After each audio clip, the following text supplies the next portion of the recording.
নজর রাখবো বেলডাঙ্গার দিকে। বেলডাঙ্গার মামলায় অভিযুক্তদের আজ কলকাতায় এনআইএ আদালতে পেশ করা হবে। ইতিমধ্যেই এনআইএ তদন্তের বিরুদ্ধে সুপ্রিম কোর্টে রাজ্য, আর এখনো পর্যন্ত মামলার সংক্রান্ত নথি এনআইকে হস্তান্তর করেনি পুলিশ। যদিও এখনো পর্যন্ত এনআইএ তদন্তের ওপর স্থগিতাদেশ নেই। বহরমপুর জেল থেকে কলকাতায় এনআইএ কোর্টে অভিযুক্তদের পেশ করার কথা রয়েছে।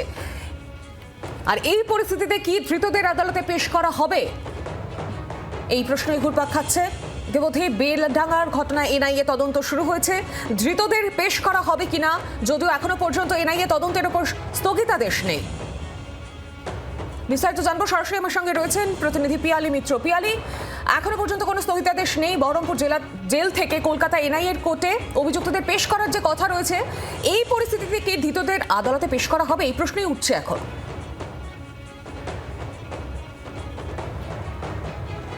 একেবারেই দেখো, সেটা এখনো পর্যন্ত স্পষ্ট নয়। এখনো সকাল 9:30 বাজে, এখনো কিন্তু অভিযুক্তদেরকে আনা হয়নি।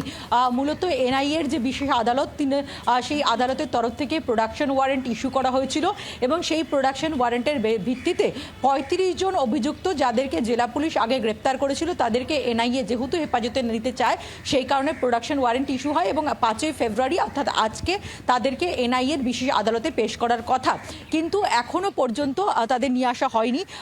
আরও বেশ কিছুটা সময় গেলে গোটা বিষয়টা স্পষ্ট হবে। তুমি জানো যে কলকাতা হাইকোর্টের একেবারে অ্যাডভাইস ছিল, যদি স্বরাষ্ট্র মন্ত্রক মনে করে বা কেন্দ্র মনে করে তাহলে তারা বেলডাঙ্গা মামলায় এনআইএ তদন্ত দিতে পারে।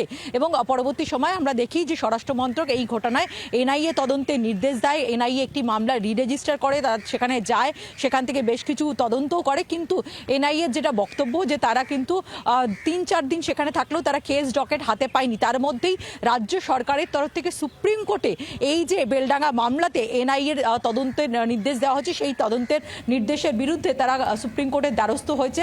যদিও সেই মামলার এখনো শুনানি হয়নি, অর্থাৎ এনআইএ যে মামলা তদন্ত করছে তার উপর কোনো স্থগিতাদেশ নেই, ফলে এনআইএ তদন্ত চালিয়ে যেতে পারে।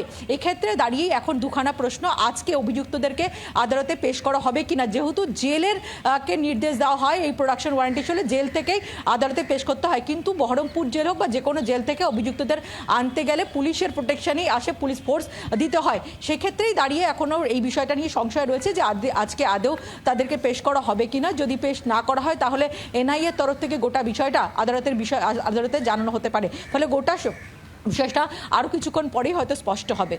একেবারে পিয়ালি, পরিস্থিতিকে নজর রেখো। আপাতত ধন্যবাদ তোমাকে।